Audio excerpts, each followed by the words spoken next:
Good evening and welcome to another episode of Africa's Next. My name is Dama Cummins. On today's show, we promised to give you an exciting interview, a mentor and entrepreneur.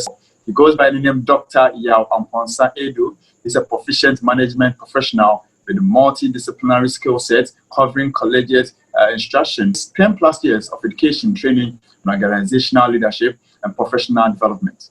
His research interests focus on how employee work, motivation, and well-being are affected by organizational change and uncertain employment relations. Dr. Edu was an assistant professor of management at the College of Adult and Professional Program, that is CAP, at Salter University, a private co-educational liberal arts university located in Rome, Georgia, United States. The Christian University was founded in 1873 and is historically affiliated with the Georgia Baptist Convention. Currently, he is the founder and managing partner of Education and Management Consult, LLC, expert providing innovative organizational development and training, consulting services and solutions to business and government that need strategic edge. And Dr. Edu continues to teach and currently serves as an online faculty member at the Center for Excellence in Teaching and Learning at the University of the Virgin Islands. And he is the host of the Ability Project podcast, a podcast medium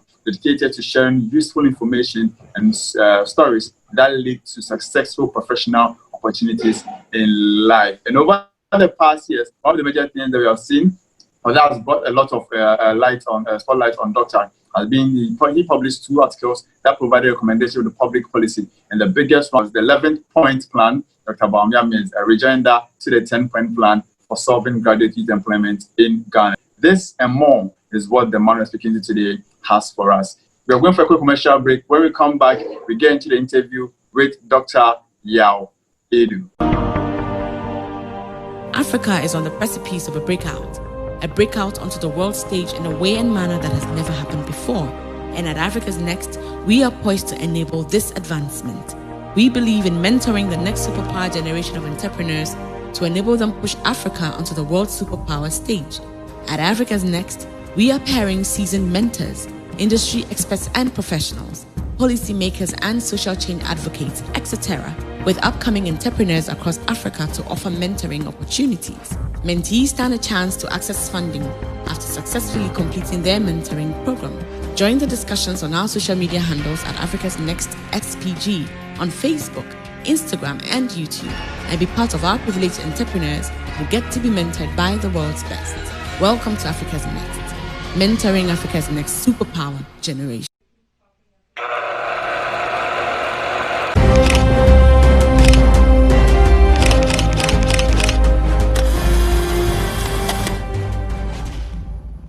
Africa's emergence onto the world superpower stage has been in waiting for long. We believe that mentoring entrepreneurs and leaders to push Africa to that next level will cause Africa to break out onto that stage. This is why at Africa's Next, we believe in pairing mentees with seasoned mentors and industry experts, professionals and policymakers, social change leaders, and many more who are ready to push the next generation forward to make this happen. Meet your mentors and get mentored to go higher. Africa's Next, mentoring Africa's next superpower generation. From the commercial break, you're still live on Africa's Next, mentoring Africa's next superpower generation. My name is Dama Cummins, and today we're having an insightful conversation with Dr. Yao Amponsa Edu. Doctor, welcome back to the commercial break. Yeah, thanks for having me. So, throughout our discussion, you have constantly mentioned Education and Management Consulting, LLC. Now, we want to go deeper into it. Tell us everything about it, when it started operation, and any detail that we need to know about your entrepreneurial endeavor. Well, thank you for the opportunity to actually give me the chance to share my mission and vision and why we were established to add value to the community within which we live. The organization was set up in 2017 in July. It was just about the summer of 2017 academic year, and I am the founder and managing partner. Now, those terms are critical. Founder, yes, because at the end of the day, it starts and ends with me in terms of settling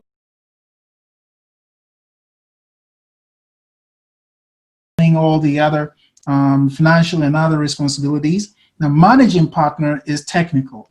I am one of those folks who believe in working in teams.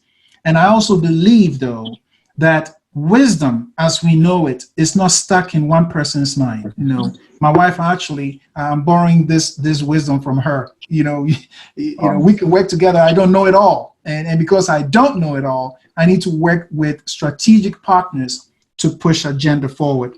What we really try to do is use education and management competencies to help communities, to help governments, to help organizations, to help interest groups to push agenda which makes sense to the communities itself, right? So, and in so doing, we create a strategic edge to morph into our own uniqueness as to why we are better than all the other folks who we came to meet, right? Our mission is to invest in organizations and communities through a global network of professional services.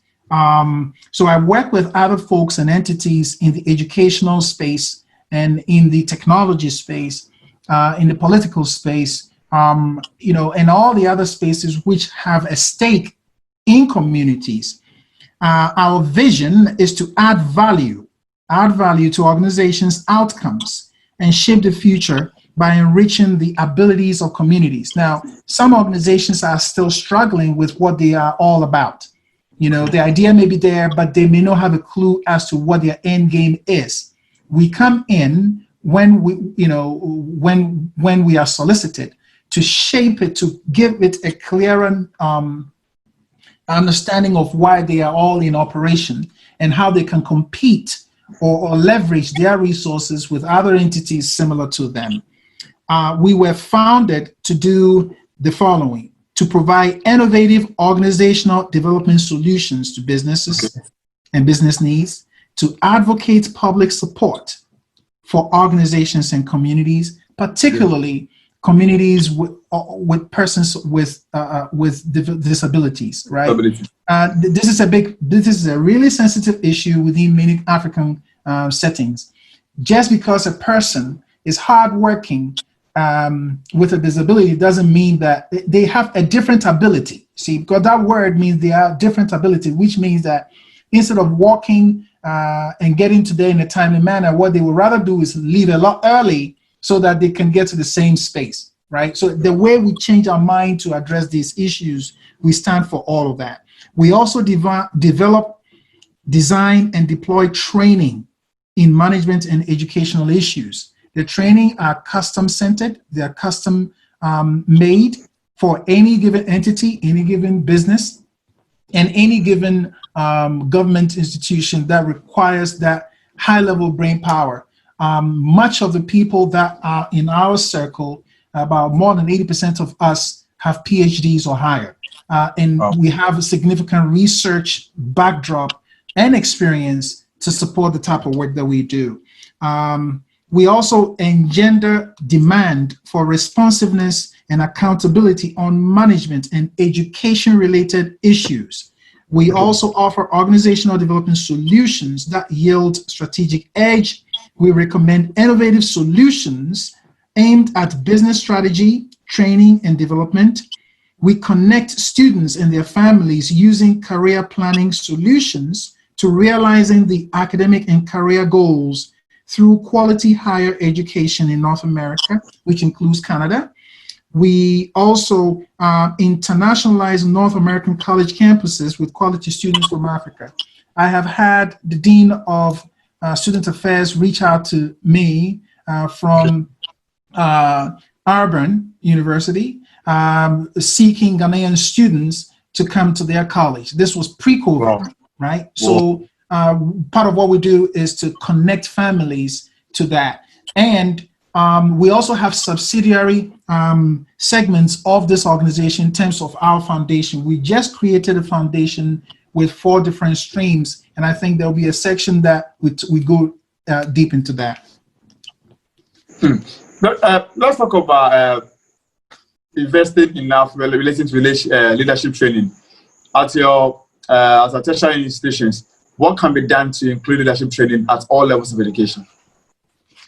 Leadership training. Well, a lot can be done, and what we really have done is to the leadership wing of the education and management consulting is driven by transformational leadership philosophy, where we aspire to be extraordinary, to achieve our mission by effecting exemplary practices, goals, and successful results. Now, results have to be defined by the end user. They have to determine whether they are satisfied with the type of work we do. My dissertation was based on a stream of marketing called internal marketing. The focus is, for example, if you work in an organization, the employees are your customers. So if employees are your customers, what you want to do is to make sure they are 100% satisfied, or at least close to 100% satisfied.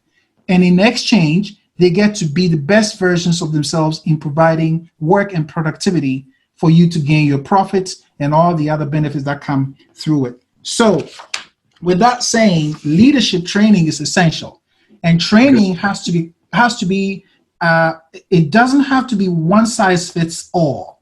There has to be different variation. There has to be different options of training. So many people learn differently. Some people in Ghana, we use the term "sharp brain," right? They get it. Some folks, they learn through audio, just like folk are listening. Some people can understand the words coming out of my mouth and they get it. Others would want to visualize. They want to see the human being and see their body language and posture and how that can translate into learning. Others work what we call kinesthetic, where they bring in, show me what you got, right? Like they want you to stand right by like a technician or in technical schools, where you can, you pick one and they pick one, you pick two, they pick two, they learn that way. So what we do is we customize those who are in our sphere, or I would say if the government wants to really embrace inclusive leadership training, it has to be customized enough. And every trainer has to have all the skill sets to provide all of them. Wow. Doctor, can you tell us more about omni-channel management strategy and the advantages it has to do with businesses? That terminology is big, but it's a simple paradigm. It really talks about fully integrated shopping experience. So if I walk to Accra Mall, with my mask on, right? The moment I get out of the taxi or get out of my vehicle and I walk in the front door of the mall, and I know that I have, say, 1,000 Ghana cedis in my pocket, I have to make the call as to what to do with the 1,000 Ghana cedis. Do I want to spend all of it, or I'll spend most of it? Do I know what I want to buy? So omni-channel strategy for a customer, for example, is the moment I get to the mall, do I know what I want to buy? Do I want to take some money home after the experience? Does the mall offer a lot of the things that is not in my household, right? Can I get everything in one spot? If I can't get it in one spot, can I get it elsewhere? And can I get it in a way by which it becomes smooth from the time that you decide to the time that you purchase? With respect to omni-channel though, this experience has to be online to a degree, right? So that experience is up and coming in many parts of Africa, but it's a normal situation here in North America, right? In the US, for example, 213 million adults access the internet with an average of 4 different devices: the laptop, the phones, their tablet, and another medium. Right? So that's what omni is. Omni is a prefix, I think in Latin, that talks about multiple and different, right? At the same time. So, in Ghana, I think we have a bit of that through the mobile money system, and they're using cash. I'm not sure if we're using Bitcoins yet, but all of these are different streams of generating wealth or generating income to purchase different items or different services at the pleasure of the customer in a smooth sailing way. That's what I believe omni-channel strategy is. It has some advantages, though. For the business. Yeah, for business. I mean, people love to shop online. There are some disadvantages of shopping online, but generally, people love to shop online, especially now that we have the pandemic rolling all over within our communities. They can consult a limitless catalog. They can filter rapidly by feature and price. They can compare, right? They can sit and cross their leg, watch their favorite TV show, and still be on their cell phones trying to figure out the best price for whatever that they want to purchase. They can have better access to products and services. It can be delivered to their door under certain circumstances. They can spend more time and money in one particular store because they have everything all in one. They also have the flexibility of indices to save time and energy. So rather than walking and putting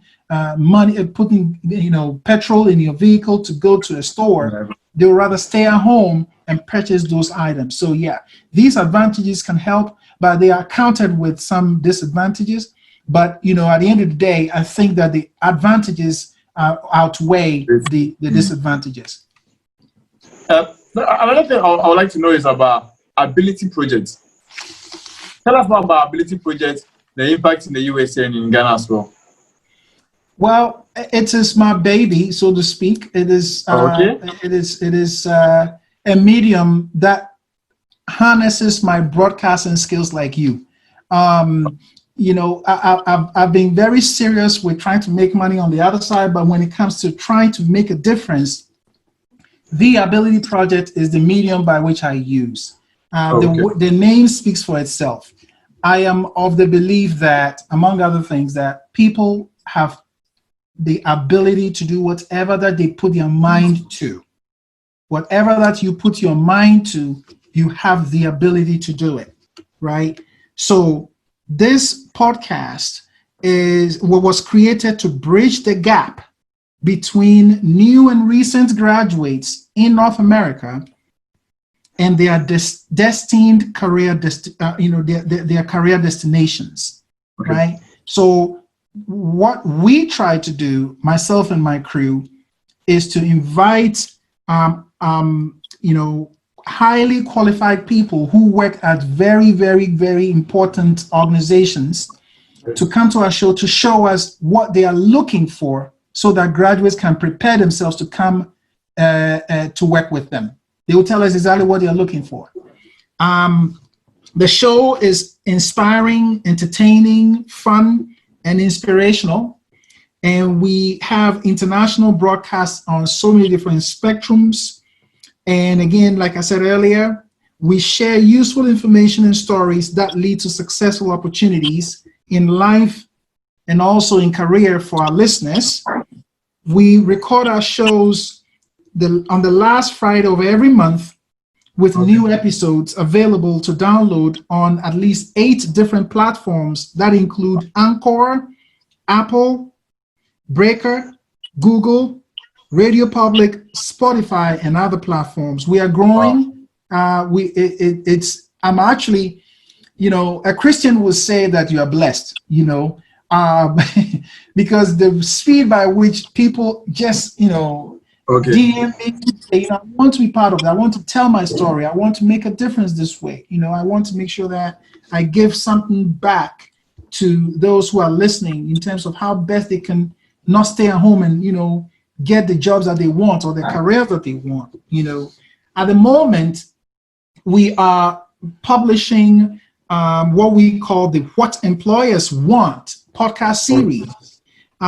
It is intended to guide new and recent graduates to become quality professionals by strategically navigating realities never taught in college, or realities never taught in uni. You say that in Ghana. As an employer or professional in the human services space, everybody is invited in that space to share their experiences, guidance, information, instruction, recommendations, and for graduates as they seek their careers and adjust to the new post-COVID realities. We have invited a lot of guests from multiple companies, from international institutions like the World Bank and the United Nations. We have folks from there who have shown on our show. We have folks who have come from banks and financial institutions that include Wells Fargo Bank, Bank of America, BMO Financial Group, Mass Mutual Financial Group, Wilton and Bain in the United Kingdom, Oakwen Financial Corporation, and Paychex North America. We also have invited guests who work at Fortune 500 companies that include Mohawk Industries, NEC. NEC is big because you see them a lot when there's Olympic time, right? With Texas Electronics and Sony. Panasonic, Neiman Marcus, Sogeti, and GE, General Electric, IBM, and Sara Lee Corporation. We also have interviewed interest group professionals, AARP, Jacobs Abe Global Institute for Leadership, and that gentleman is Santa Clausian. He based that show at one time.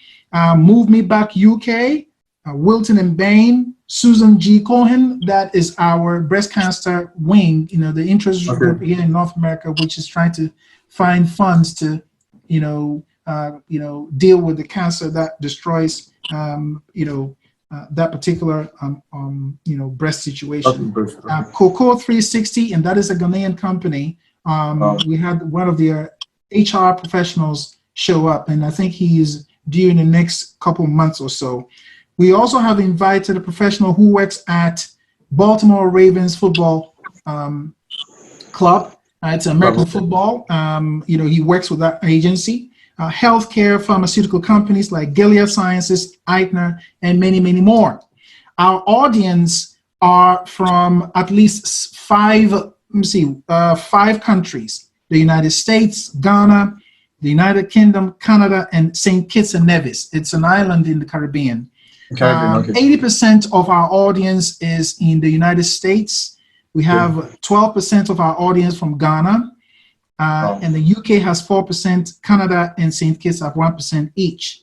Our top episodes so far is the episode entitled Going Back to Work, Leadership Skills Needed When the Corona Pandemic is Over. 38% of our audience have listened to it, and that's more than 600 people. Okay. And we also have a philanthropy. The EMC LLC is developing a philanthropy of giving money back to students and to entities and to organizations.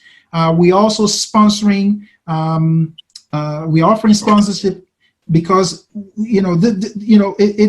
it's very necessary that people get this type of medium to get to where they can be. You mentioned philanthropy, and I think that was my next question that I wanted to ask you. From my little research on you, I realized that your company sponsors as well as support students in their academic journey. How did this one start for you, and how do you see the future of educational philanthropy in bridging the gap between intelligent students and the help they need to bring out on innovations to advance the African cause? That's a good question. When I was in Ghana, I knew that I was intelligent. I knew that. I'm the first of several, siblings. And when you're a male and you're first, especially in the early 90s, or I would say late 80s, it was just a different trajectory. We had about maybe 3 major universities: the University of Ghana, University of Cape Coast, and there was a third. Kwame Nkrumah University. Kwame Nkrumah University. So, and you have all of these millions of young folks who are smart, but not all of them can get into these 3 universities at that time. We didn't have private universities at the time when I was in Ghana, right? So I knew that I was smart, and I also knew that I knew my stuff, right? The way I choose to learn, I realized that I wasn't the only one who learned that way. In Ghana, there's something we call chubaba, right? Chew, pour, pass, and forget, where people they just regurgitate the material because it has to be regurgitated to get the diploma or the degree that they want. But you can't do much with it. I didn't learn best that way. So when I take tests, for example, it takes me forever to finish. Start work and stop work, I never get anything done. It doesn't mean that I was not intelligent, though. It just meant that the teaching module or the process of learning or the systems in place to facilitate my type of learning was nil, was almost virtually non-existent. So I was blessed. I was fortunate enough to get a break to come here in North America in 1997. And I took a full advantage of it. I was 24 years old at the time. And I said to myself that I will go as high as I can go. And I also, like what I am doing right now, I saw this more than 2 decades ago as to where I really wanted to be. I didn't have to worry about anything. You know, I didn't even know that there was any such thing as mentorship, really. So I had to really brace through all of this in the cold winter in Pennsylvania to be able to, you know, and I always said to myself that should I get into a position where I have to give back, I would rather give back within the streams that helped me to get here. So that's the backdrop of my story. So the difficult Ghanaian trajectory was what sparked me to be what I can. And part of what I want to do is to establish a pre-K school within the next 3 years. A very different type of school, right? I can't release all the information because I know how some people are. They get it and they run with it and they steal your idea. So that's not going to happen. You know, but I have a wonderful idea that will actually bridge the way we do things here and with the way we do things in Ghana, where students can really have fun learning. They may not even realize that they are learning. And then there are those who provide the training also get higher end type of training that they get from the United States free of charge. You know, it's very, very, very unique. You know, it's not cheap, but it's very, very good. It helps the students at the end of the day, you know, to connect them. And part of my philanthropy is stem from 4 different paradigms: the paradigm of scholarship, the paradigm of mentoring, leadership, and advocacy. And the scholarship, what we are trying to do is to give money to a private university, not the big University of Ghana University. No offense to that. You know, we want to tap into those schools that nobody knows of.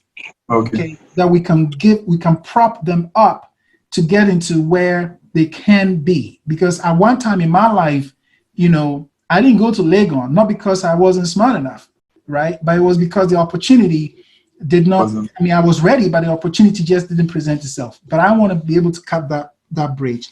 Mentoring, of course, there's money for those who mentor. My website has in detail all of these metrics, and of course leadership, and that includes giving money to organizations whose leaders are millennials, young, revolutionary. You know, they want to bend the rules, not break it, but they break it if they have to, but they were responsible for that.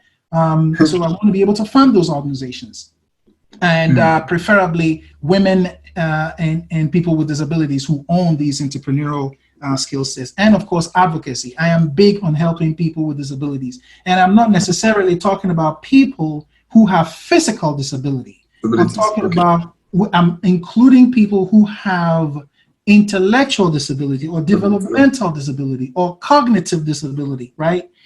We are in Ghana, they say wabon, right? You know, in school. No. Those are the ones I want. I want to be able to not to prove a point, but to be able to give them enough skill sets so they can be the best of themselves, right? Those who are really sharp, you know, bless your heart, you can be the best you can be. But I'm really tackling those that to a degree we have ignored. So that's where, you know, my philanthropy in a nutshell is heading. And in this case, a Christian will say, God bless you. Amen. Amen. A Christian will say, God bless you. I'm a Christian though, you know, but I'm a practical Christian. Yeah. Wow. I want to work hard for what I deserve. Yeah. So, how and where do we see Africa in the next 5 to 20 years, generally regards to the role of educational entrepreneurship in creating thriving and prosperous economies? You know, Africa, by all standards, is at least 20 years behind the curve. 20. Okay. We're 20 years behind the curve. And the Brookings Institute in New York had a white paper And I think they call it the Foresight Africa, the top priorities within the next decade. We can't even go 5 to 20 years. I think we have to go with baby steps, to be able to, so that we can appreciate the baby steps and then move on to 50 years. They came up with some ideas into some areas by which Africa and African leaders, African entrepreneurs can look into. They call it the blueprint for the Sustainable Development Goals for the millennial 2020 or the 2000, and the African Union's agenda for 2063. What it suggests is that we can coordinate across global, national, and local structures. We have to be interrelated we have to be very transparent in the what the community wants and the resources that go to enhance and harness it. We have to look into service delivery and infrastructure in order to really move the needle for Africa. We have to look into health and educational achievements, not the current health and education, but how we sustain those achievements, right? How we can keep our doctors and nurses, how we can keep them in Africa, right? Provide them comparable resources so that they can feel the energy to stay in Africa. Or if they have to travel, they can come back like myself, right? Domestic resource mobilization strategies have to also be looked into. And by that, I mean, we have to look into natural resource management, the resources we have, rather than having Chinese people come to tell us what to do. We have enough skill set. There's several Ghanaians, there's several Africans who can really manage their own affairs, with what we have and the resources we have.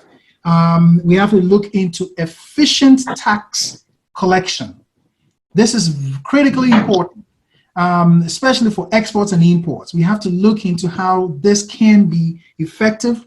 We have to find a way to curb corruption and to stop illicit flows of goods and services. These, in my opinion, supported by what the Brookings Institute has suggested, are means by which Africa can really move within the next 5 to 20 years. Wow. We're all hopeful that all these things come to play, that Africa can get to the level we expect Africa to get to. So we're having an exciting interview with Dr. Yaw Amponsah Addo, and this is Africa's Next, Mentor Africa's Next Superpower Generation. We are going for our last batch of commercials. When we come back, we continue our conversation. This time around, we're talking about mentorship and training with our guest for today. Remember, you're supposed to go to our social media pages, that's Facebook, Instagram, to leave us a comment telling us the mentor you'd like to be paired with to learn a lot from. We'll say thank you to our sponsors, Break the Silence and Voice to the Nation, for being there for us. We're also grateful to you, the audience, for constantly being there to support us. My name is Damakwa Mensah. When we are back, we wrap up with our interview with Dr. Yaw Amponsah Addo.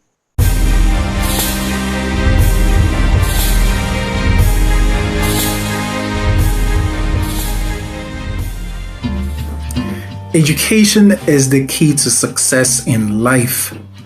It is also the dream of many organizations to add value to its core by shaping the future of its constituents, as well as enriching its abilities to satisfy communities and also adding value. At Education and Management Consulting, what we do is to collaborate with a lot of global leaders and community partners to solve professional challenges that face many organizations and communities with respect to business management, education, and public policy. We use a lot of research-proven methods and research and business strategy, and we also employ a lot of training constituencies to ensure that these services are provided in a timely manner. Success is everything to us. For more information about what we really do, we implore you to check us out on our website at www.emcllc.expert, and also on Instagram at EMCLLC2. Be part of our success story.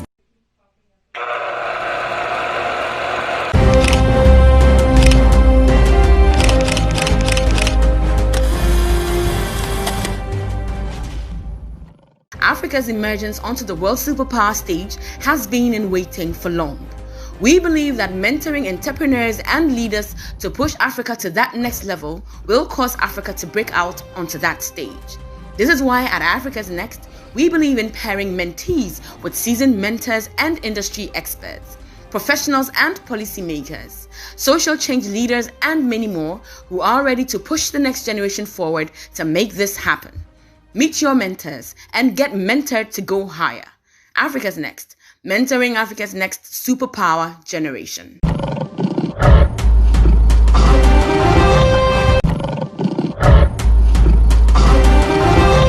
Come back from the commercial break. It's still live on Africa's Next, mentoring Africa's next superpower generation. My name is the Malcolm Mensah. Today our guest is Dr. Yaw Amponsah Edu, and so far it has been very, very insightful, very, very educative, very, very informative ways where we can attack our educational system in Africa and as in comparison to that of the world. Doctor, welcome back from the commercial break. Thank you for having me. Doctor, so far I've realized that you are a man of many, many gifts. You have written and continue to write research papers and other informational articles used across the world. What fueled that passion, and how can entrepreneurs harness their experience and relevant industry knowledge to generate impactful material which will aid in the cause of academia and industry? I said earlier in the show that I love to learn, okay, and I even more so love to share what I learn. Because there's something beautiful about obtaining information, quality information that can be useful to another person. Because wisdom is not really sustained in one person's sphere. So, because of my knack to learn more, it has helped me to, in so many ways, get me to where I am today. About the question about how entrepreneurs can harness their experiences, I have a few nuggets for them, and it worked for me, right? So, but I know that because it worked for me, it will work for somebody else. I'm not suggesting that these nuggets are set in stone like we have in the Bible, but if you can embrace it to a degree, it can help a lot. The first is that you have to be true to your passion. You have to find a passion and be true to it. That passion, the hope is that that passion serves a purpose to yourself and to your community. To yourself means you are satisfied with the passion, and you can even convert it in a value to make money off it. Many entrepreneurs are cut that way. So, you have one CD and you say to yourself, I'm not satisfied with one CD. I want 2 CDs instead, but I want to get 2 CDs the legal way. So you say to yourself, what can I do to get 2 CDs? Well, you can look into any of the passions you have. If you are very good at knitting, or very good at selling wachi, or whatever that you think you're really good at, see if somebody will pay extra CDs for the watch that you make. And if that is the case, go right ahead and then look for all the resources you need to make that watch. Do that make sense? So you have to be true to yourself and to your passion. The other would be the sacrifice no matter what. You have to believe in the process. Don't worry. Try your best not to worry too much about the end game. I want it right now. If you have that mindset, you may not be able to get to where you need to be, really, because nothing was really done over time. If you see a lot of nice things around you, it means that a lot of work went into it. Now, if you really nurture the process, the steps that you take to be able to buy it, you appreciate what you buy more than you get it in, you can say pack or whatever you want. But if you take your time to really nurture it, you learn a lot. You appreciate your mistakes whilst you get there, and you become a better person, and others can see through you, and you can benefit over time. Your friends should be smarter than you. Okay? you have to create new band of friends from an entrepreneurial standpoint. The people who you work with, they have to know more than you. That means you have to be the type of person who you don't worry too much about your ego or your insecurities. Let your insecurities be known within that professional setting in a professional way. By that, I mean, ask questions for things you don't know. Okay. When you ask questions, that's about the only way you learn, right? And be okay to hear the word no whilst you ask those questions, because no would mean someone has done you a big favor by telling you that you may have to go to someone else to get what you need. Okay. Demand change and offer solution. Don't just bash politicians. Okay. Bashing politicians is the easy way. Or don't look at yourself as those things that you have done that you may need improvement in as an entrepreneur, so that you have to be true to yourself enough and say, I have to work on areas that can be more beneficial or can add value, and work with smarter people and pay it forward. Do like I'm doing now, right? Because when you give to others, you gain more by doing so. You don't know who you are going to transform that at the end of the day can come back and help you. So these are some of the tips that I believe can harness experiences of young entrepreneurs. Well, I think that these are the best practical tips that any young entrepreneur will need to harness that talent. So, sir, you are one of the mentors that Africa's Next has solicited to help young entrepreneurs wanting to go into educational entrepreneurship want to do. What do you really bring onto the table? I have a few things that I bring that can be useful and valuable to a young entrepreneur. Okay. And those things are myself in terms of how I approach my value, how I assess my value, how somebody will pay money to use my brain. So how I can rent my brain for people to pay for. And what do I mean? I am an exceptional listener.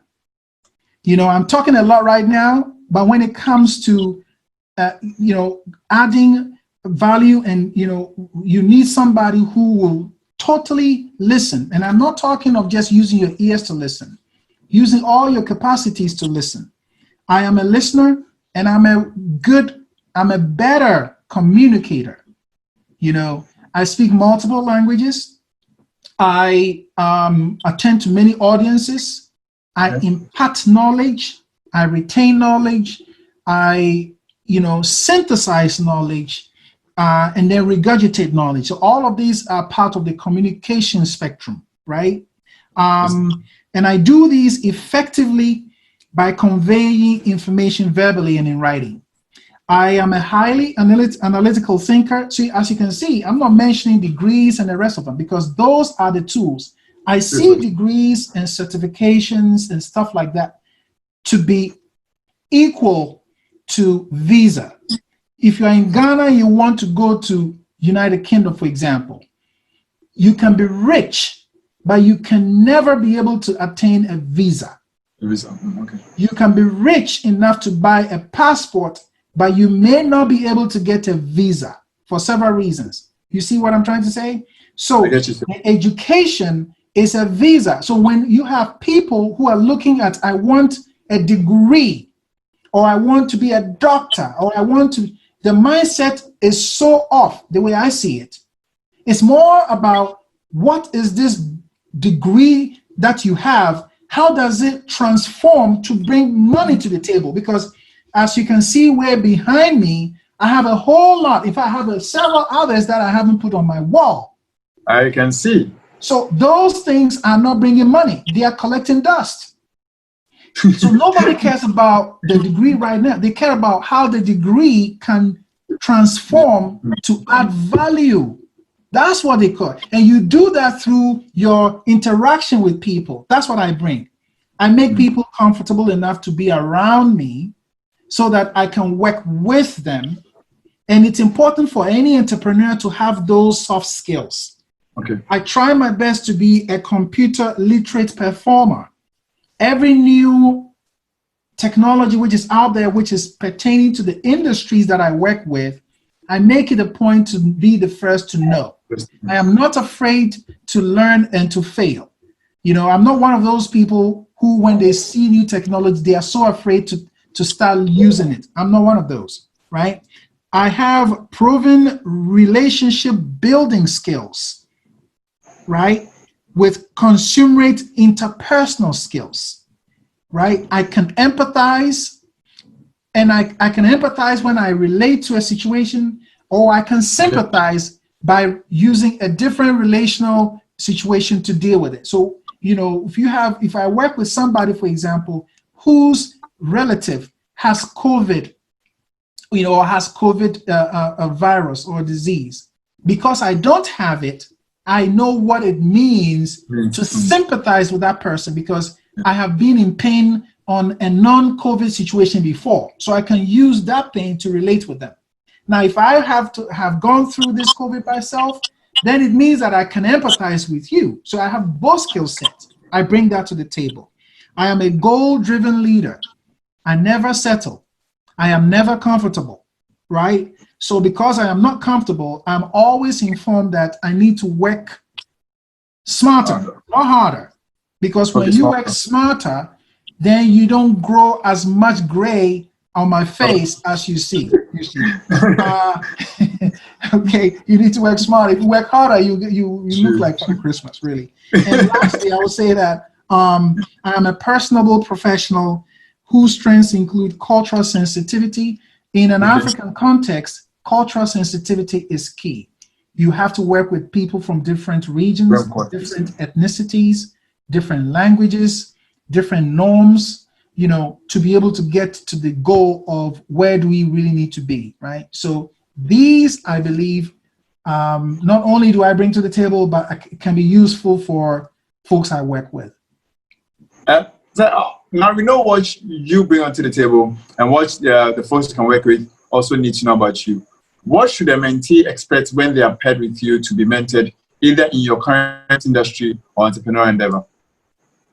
A lot. Okay. We can start off by visualizing. They have to visualize their future. They have to claim it. If you're a Christian, you say, God, give me something. You say it in your mind and you have to believe it, right? And then saying it, because you use your mouth to say it, you almost have realized the fantasy or the ecstasy of where you want to be. It helps, believe me. So when your mind say, I want to be something, you have to visualize it. Then you have to prep yourself and be with people who are around you, who can help you to get there. They can even be your worst enemies. Your worst enemy can be a good motivator to get into where you need to be, right? True. So they need to be able to visualize their future, right? Have a clear idea of what they want to accomplish professionally. The second thing is to figure out what the industry that they want to do business in, what that industry needs. You need to know what that industry needs so that you are the only person, or you are amongst very few people who have solutions to those industry needs. You also need to dress for success. If you want to be a carpenter, there's no need for you to buy a tie, for example, right? If you want to be a carpenter, you know, your line of work doesn't require for you to wear suit and tie. So you need to be able to dress, and because the way you look tells a visual story about your level of professionalism in the space. You need to understand the word brand. You need to be able to find a symbol that represents what you aspire to be. And you need to be able, through that, you need to be able to find the colors that represent that, so that when somebody, or when an entity, when a business is to take a look at you, before they open their mouth, before they even see you, they know visually what you are all about. You need to think like the employer, or you need to think like the bank office, the loan officer whose job it is to give you the money. You need to understand where they are. You need to understand where they are currently, right? If they are going through a divorce, or if they are going through whatever the situation is, good or bad, You need to relate with that so that when you meet them, it will be yin and yang, right? So you can be able to do more. You can't just come in because you look the part or you want it by yourself. You have to be able to know that. These are my experiences, by the way. So the other is that if you are looking, for example, if you're an entrepreneur looking for one contract with, President Akufo-Addo's government, understand that there's only one opening. You need to find out all the nuances that may serve as roadblocks. You need to be able to deal with those nuances and explain to whoever has the opportunity to give the reasons why you are the better person. You need to be able to do that. You need to read a lot. You need to read, materials which are not even related to your professional field or your industry field. You need to also speak, read, and write another career language. You need to be ready to fail and embrace your failures. You need to be able to do that. You always have to be one step ahead at all times. Don't forget about 24 hours. You are your own competition. At the end of the day, you are the one who has to decide as an entrepreneur, as a young entrepreneur, what you want to do, and be patient in that process. When the borders open, make yourself available to travel around the world, because sometimes the competition, sometimes what you have to offer may not be where you are located. You may be able to design a particular material that Ghana may not be ready for, but Nigeria may be ready for it, or the United States may be ready for it, or Canada may be ready for it, or China may be ready for it. So be ready to travel and have those experiences as part of your experiences. You need to be able to join and participate in career and volunteer organizations. You need to be able to choose your partner strategically. If you are already married, my advice is that you need to work with your partner to figure out what their vision and their goal is for the next 5 years. If you're not able to do that, there's a high possibility that you may be in a very unsatisfying relationship. If you are yet to find a partner, I'm speaking to you. I'm saying that be very strategic in that man or a woman that you want to bring. Don't look for how beautiful or handsome they look. You have to look at how beautiful and handsome their future may look, right? And wedge your bet against that. You also need to prepare yourself financially and be ready to invest in your future. Every money that comes into your pocket as an entrepreneur, don't spend all of it. Spend some and save more. Savings is king, okay? You need to know how to network. You need to know how to reach out to people who know more than you do. You need to know how to do that. And you also need to build and nurture your list of mentors. Always have at least 5 different types of mentors, men and women, okay? Even younger people. It's all about the brain power and not about age. Wisdom helps, but if you do the same thing over and over again, it is not called experience. It is called repetition. Okay, experience is different. Experience means you allow yourself to try new things, to delve into newer areas, to make yourself be the first to have your hand up to say, I want to fail first, right? And fail brilliantly. So you need to be able to nurture these things. You also need to be technologically savvy. Know the tools you use. If you know you love WhatsApp that much, or you love Instagram that much as a young entrepreneur, create a business Instagram account rather than a personal account, right? And let that business account reflect who you are. In fact, if it may mean that you have to shut down the personal account, well, so be it, for the sake of the business, okay? You also need to make a difference at all times. And finally, I would want to say that you never, ever have to get comfortable, because when you get comfortable, that's where it gets really messy for you, because the moment you do, someone else will get what you desire professionally.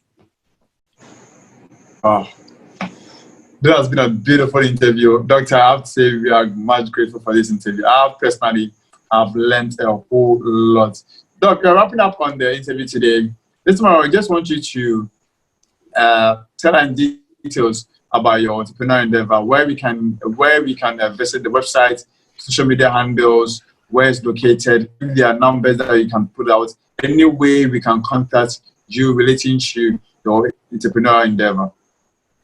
Thank you for asking, and because I'm anticipating that there are a lot of young folks who will reach out to me, and then maybe some other businesses may other nurture. I can be found in a lot of different spaces. Okay, if you want to send me an email, there are two emails that I use the most. The first is dr.yawedu, YAWAD as in Delta, OO @gmail.com. My business account email is info.emcllc@gmail.com. My website has a lot of cool ideas and for businesses. It's www.emcllc.expert. Expert. It's not .com. It's intentional. So you got to be very strategic. So emcllc.expert. I'm claiming what I am. These are the three that are quite prominent. If you want to reach me around the clock, my phone will inform me that you reach out to me. When you go to my website, it comes on my phone. I can interact with you virtually so that we can take our businesses to the next phase and next level. So you heard it right from Doctor. Go out there and get onto Doctor's various websites and the various platforms that's given us. Go out there and link up with him. You can also go to our Facebook page, our Instagram page, that's Africa's Next SPG, on all these platforms, and leave us a comment on the mentor you'd like to be paired with to learn a lot from. Doc, you have to say you're very much grateful for honoring our interview tonight. It's my pleasure. All the best to all of us. Thank you, sir. We are much grateful. So today on the show, we spoke to Dr. Yao Edu. He's a man of many skills, man of a lot of stuff, and he told us details of what he is about. We also thank you to the guest, Dr. Yao Edu. We're grateful for joining us on the show. We also want to say a big thank you to our sponsors, Voice to the Nation, Break the Silence Organization, and special thanks to you, the audience, for constantly staying tuned into Africans Next. We are grateful to our production staff and crew. You guys are absolutely the best. Remember, you need to go to our Facebook page and also our Instagram page. It's Africa's Next SPG. Africa's Next SPG. Go there and indicate the mentor you'd like to be paired with to learn a lot from. Once again, I want to say thank you. We are done. We'll come back again next time with another exciting interview and with another incredible mentor. My name is Det Makomensa, and this has been Africa's Next, where we are mentoring and empowering Africa's next superpower generation.